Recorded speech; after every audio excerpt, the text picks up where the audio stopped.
we're discussing the 18th century, 1700s, the changes in the Jewish world and Jewish Europe. So last week I discussed Amsterdam, the Jews in Holland, and this week we're going to discuss London and the Jews in England in the 1700s. But in order to understand the 1700s, we have to back up a little and see what happened before the history of the Jews in England. Tosfos already mentions that in the 11th and 12th centuries there were Jews in England and they were in London. Those Jews came from Normandy. They came from France, basically from Rouen. They were brought there by William the Conqueror. When the Norman French conquered England, he brought over about 200 Jews. And that was the basis of the Jewish community in London. To put it mildly, in the Middle Ages, the Jews did not find London hospitable at all. There were numerous riots against the Jews, accusations of all sorts, culminating in a blood libel. The Jewish community was small, and it was always beleaguered. In 1290, the king expelled the Jews from England. After a series of terrible events in the 1200s, 3-4 times the Jewish communities were destroyed. The church persecuted the Jewish community enormously. It did not allow the synagogues to conduct services. The church claimed that it was an affront to it, that the Jews even existed in England. And the king finally, in 1290, expelled the Jews. So from 1290 onwards, we have a blank page. Because legally, officially, there are no Jews in England. As a practical matter, there probably were also no Jews in England. I mean, nobody moves to England for the climate. And the Jews moved eastward and not westward. They moved into Central Europe and eventually into Eastern Europe, to Poland, to Lithuania, to Russia. And that was the major Jewish movement. In 1492, when the Jews of Spain were expelled, as I mentioned last week, many came to Amsterdam. Now, Amsterdam is already close to England. It's just across the channel. But England and Holland were basic competitors. Holland was a great imperial country in the 1600s. England was just becoming a great imperial empire, a great country, and therefore there were no real official ties. But what happened was there was a revolution in England. Oliver Cromwell revolted, was able to dethrone the king. Not only dethrone him, they beheaded him, Charles I. And because of the changing conditions, the Jews of Amsterdam played a role in English affairs. Charles II, who will later be restored to become the King of England, Charles II came to Amsterdam and he appealed to the Jewish community to help him get back on the throne, to help him with money and influence. I mean, the entire non-Jewish world has always believed that somehow the Jews could do it. If they really wanted to do it, they can do anything. And this fiction has worked against us with all the conspiracy theories, but sometimes it works for us as well.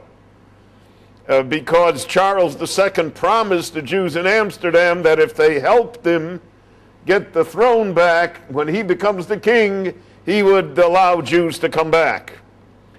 Now, an interesting thing is that Cromwell got wind of this, So Cromwell negotiated the rabbi of Amsterdam, Menashe ben Yisrael, who I discussed last week, who was as a child was Portuguese, born in Lisbon, and as a child he was baptized in the church.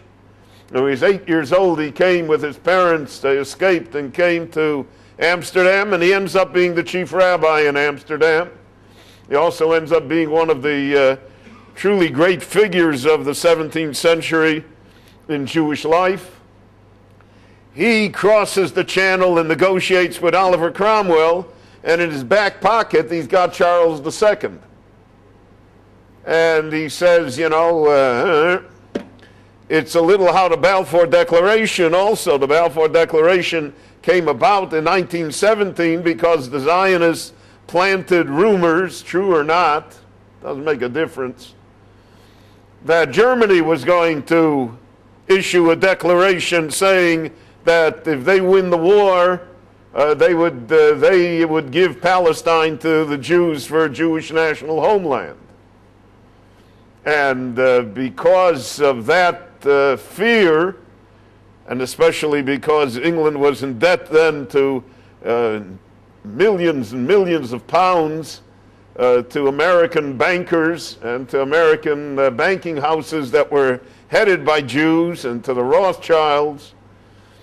So therefore, the English cabinet considered all of that in their deliberations, and it helped them come to a decision that they were going to issue the Balfour Declaration, and they were, so to speak, going to preempt Germany. Well, this is what happened here, that Cromwell preempts Charles II, and Cromwell says, listen, I can't do anything officially. Officially, I can't do anything. But if the Jews come back, nobody's going to kick them out. He said not only that, he gave them a lease, a 999-year lease on a piece of property. I don't know, today it's in the middle of London. It's worth a lot. I don't know if the Jews still have the lease, but that was going to be their cemetery. And Cromwell gave them the lease. Well, if you were going to be buried in London, it assumed that sometime you would have lived in London. And Jews began to come back to England, basically again to London. And the Jews that came back at the end of the 17th century were Sephardic Jews from Amsterdam, who had a lot of business, were merchants with the Dutch. But since they were merchants with the Dutch, they could be merchants with the English also. And to a great extent, they helped build the trade of the British Empire in the late 17th and throughout the 18th and 19th centuries. The Jews were very disproportionate in this endeavor. And there were Jews that came, Dutch Jews that came as early as 1588, before the revolution, before everything, but they came as Spaniards. They didn't say they were Jews, they said they were Spaniards. And they stayed in the Spanish embassy, and they attended Mass in the Spanish embassy because that was part of their cover to be able to be in London.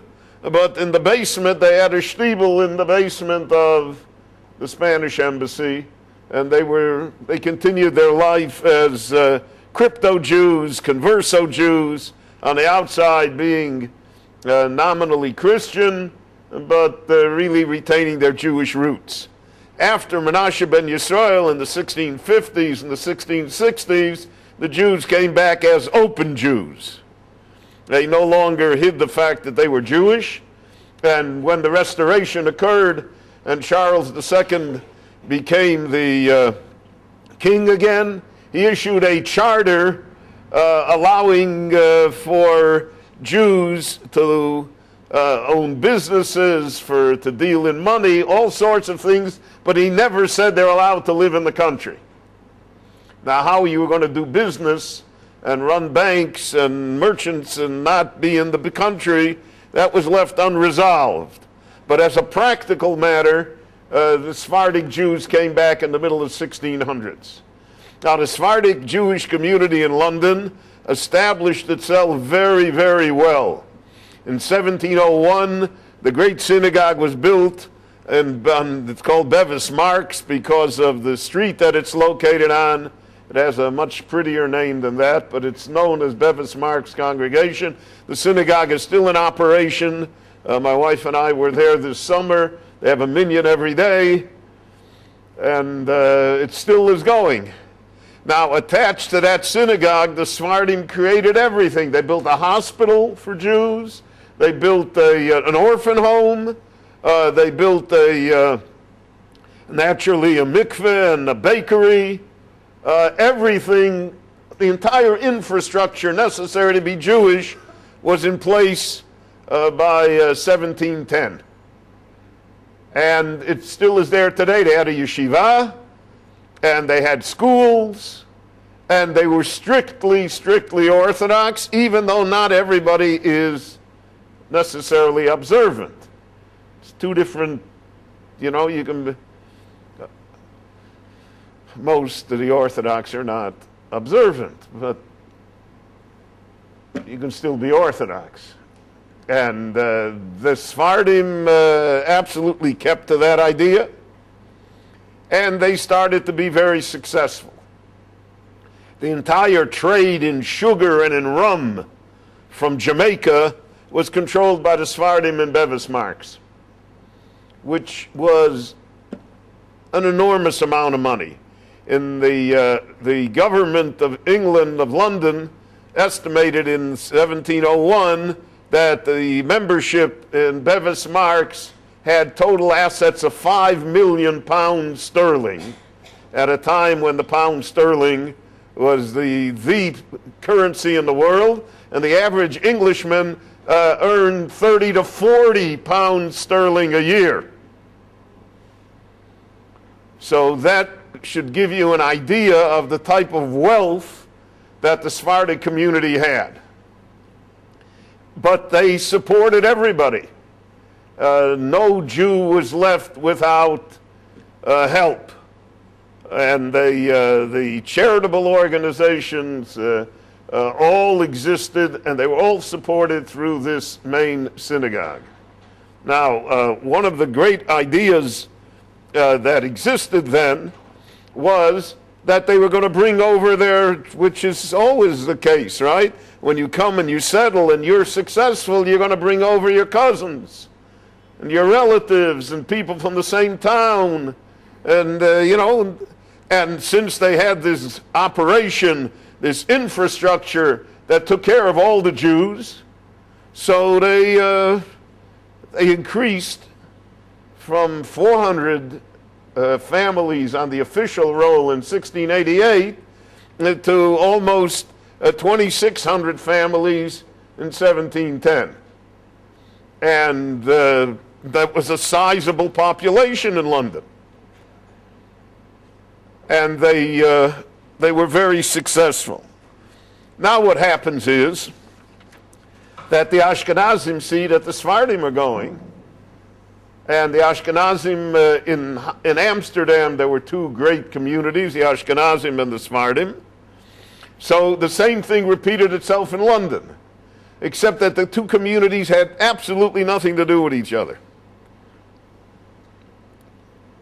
Completely different. Now the Chacham Tzvi, Rabbi Tzvi Ashkenazi, who again I mentioned last week, and who was the Rav in Amsterdam, and who was a world-famous Talmid Chacham, one of the great the rabbinic decisors, one of the great poskim of the time. So he was called to London to sit in on a number of Dinei Torah, a number of disputes. Now, whenever you have Jews in the merchant class, whenever big money is involved, there always are Dinei Torah. And many rabbis purposely avoided taking a rabbinic position in a major commercial center simply because they did not want to fall into that quicksand of Dinei Torah with wealthy people opposing wealthy people. Because then whatever happened, you bought yourself either one enemy or both enemies. And eventually it was so what they did is they brought in rabbis from the outside to decide the Dinei Torah rather than any local rabbis, because the local rabbis, at least the clever ones, had no appetite for it and didn't take on the Dinei Torah. So they brought in rabbis from the outside. So the Chacham Tzvi comes to London to sit on Dinei Torah. He comes to London, he sees this Sephardic community that's built up and everything. He goes back, he tells the Ashkenazim, how about us? There's a famous portrait, by the way, of Chacham Tzvi, which was, it's hanging in the either in the British Library or in the Tate Gallery in London. For his 70th birthday, the people in Amsterdam